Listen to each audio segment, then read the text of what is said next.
ये जी सुनिए ना। हाँ जी बोलो। 5,000 रुपया दीजिए ना, आज 31-30 तारीख हो गया है, खत्म हो गया पैसा। ये महीना में 5,000 के हाँ। 25,000, अब 30,000 हम तो 30,000 दिए तो क्या हो गया?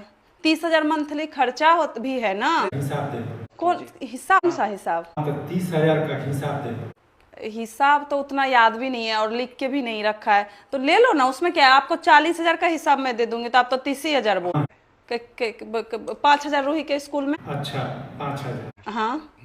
और बिजली बिल 3,000 का। बिजली बिल आप ही भरते हैं? मुँह हंस क्यों रहे हैं? अच्छा आप ही भरते हैं। 3,000। हाँ, दूध वाले को दिया 5,000। इस महीने 3 किलो दूध ले रहे हैं। और क्या हुआ? रुद्रा को डॉक्टर को दिया 2,000 रुपया।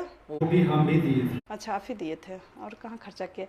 एक दिन कपड़ा लेने गई थी, बच्चे लोगों का कुछ कपड़े लिए। 4 दिन शॉपिंग हुआ। 4 दिन का हूँ, एक ही दिन में कितना हुआ? कितना लिखते जाइए ना। 10,000। और 10,000। और सब्जी हम ही लाए। सब्जी आप ही नहीं, बीच में 2 दिन में मंगाई थी 600 700 का। 1,000। और ड्राइवर भैया को दिए 5,000 रुपये। ड्राइवर को वो भी 5,000 हम ही दिए। वो आप हम ही दिए थे ना। अच्छा, मोबाइल में रिचार्ज करवाए हम ही कराए थे। तो कहाँ खर्चा हो गया? आप कैसा आदमी है हम बताइए, तो हिसाब मांग रहे हैं।